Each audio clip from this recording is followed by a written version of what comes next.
नमस्कार, मैं कामरान जोहा। सर, आप जानते हैं कि इसराइल की तरफ से फिर से एक बार फ़लस्तीन में बमबारी बहुत तेज़ कर दी गई है और जिसके वजह से वहाँ के मासूम बच्चे और औरतों को भी इसका शिकार होना पड़ रहा है, जिसके वजह से आप देख सकते हैं कि हमारे पश्चिम बंगाल के जो संस्था है महिलाओं की संगठन, आज वो एक मिছিল करके यहाँ से अमेरिका का बगल में ही राजदूत ऑफिस है वहाँ जा रही थी।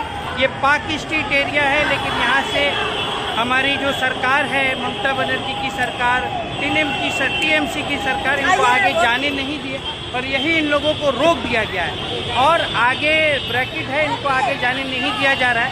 आइए दिखाते हैं कि यहाँ का हाल क्या है और इन लोगों का मेन मांग क्या है। इन लोगों से अभी मैं बात करूँगा।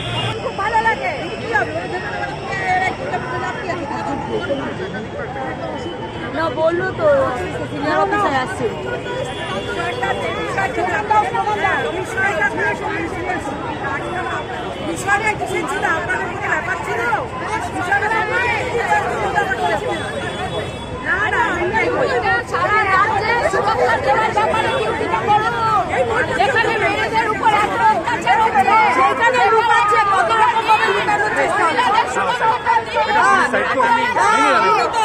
আপনারা নিন, ঠিক আছে, দেখুন দেখুন ওখানে চালু হয়ে গেছে, দেখুন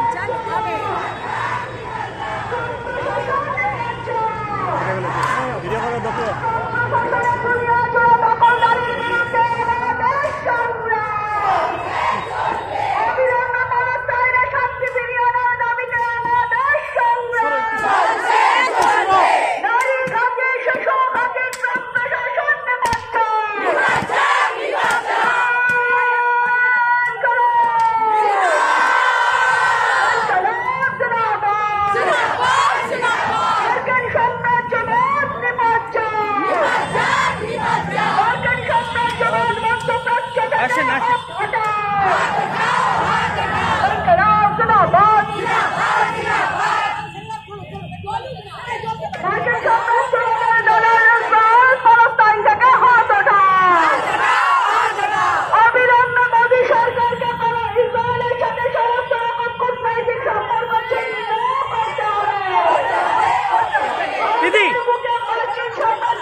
আজকে আপনারা এখানে আসলেন, পুলিশরা বাধ্য দিল, কি বলবে? পুলিশরা তো এরকমই তৃণমূলের পকেটের তলায় লুকিয়ে থাকে আর প্যালেস্টাইনে নারী শিশু হত্যা হচ্ছে, আমরা তার বিরুদ্ধে মিছিল করছি, সেটাকে আটকে দিতে চাইছে। এই হচ্ছে দলদাস পুলিশ রাজ্যের, সর্বত্র ওদের মোদী সরকারের সঙ্গে গাঁট বাঁধা রাজ্যের সরকারের, আর সেই কারণের জন্য এটা হয়। মোদী সরকার ইসরায়েলের বিরুদ্ধে চুপ করে আছে আর সেই কারণে মমতার পুলিশ তারা এখানে আটকে দিচ্ছে, লজ্জা করে না। আমরা ওদের ওই বাধা মানি না, ইচ্ছা করলে ব্যারিকেড ভাঙতে পারতাম, যেহেতু আমরা যুদ্ধের বিরুদ্ধে শান্তির মিছিল করতে এসেছি, আমরা এখানে এই লড়াই করছি। ট্রাম্পের নেতানিয়াহুর কুশপুতুল আমরা জ্বালাবো। আচ্ছা, থ্যাংক ইউ।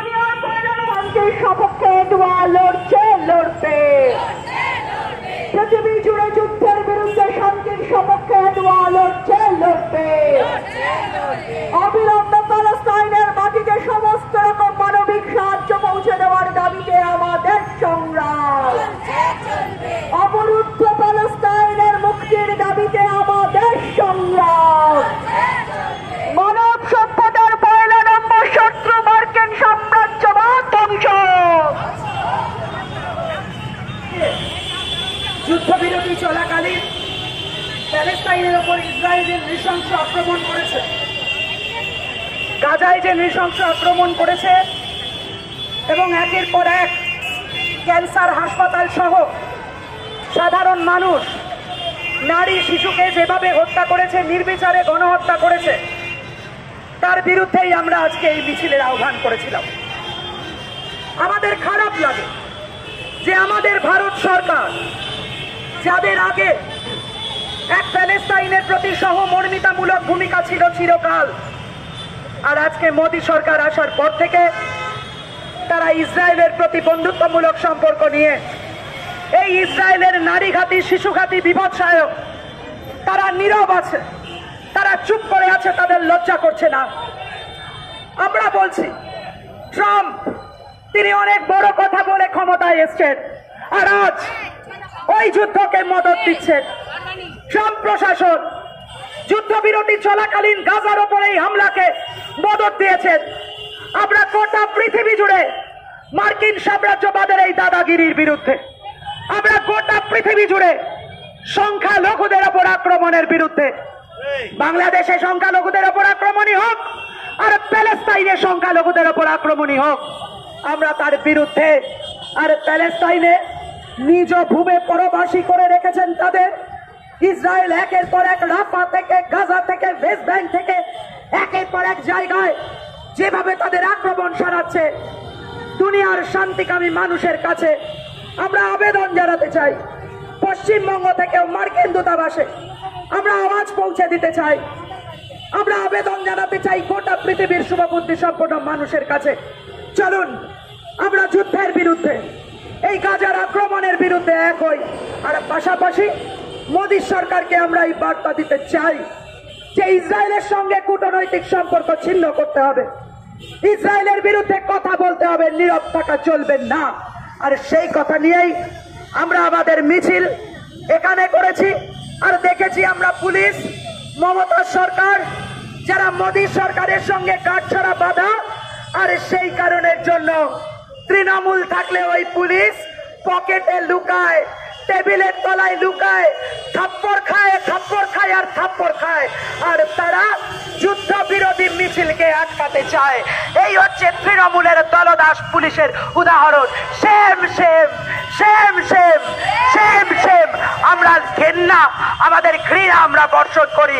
আর স্বাভাবিক শুভ বুদ্ধি সম্পন্ন মানুষকে এই যুদ্ধের বিরুদ্ধে, গাজায় আক্রমণের বিরুদ্ধে এক হওয়ার আবেদন জানিয়ে, আর এলাকায় এলাকায় আমরা এই রকম প্রতিবাদ সংগঠিত করব, এই কথা বলে সবাইকে অভিনন্দন শুভেচ্ছা জানিয়ে আমার কথা শেষ করলাম। ইনকিলাব জিন্দাবাদ, সারা ভারত গণতান্ত্রিক মহিলা সমিতি জিন্দাবাদ।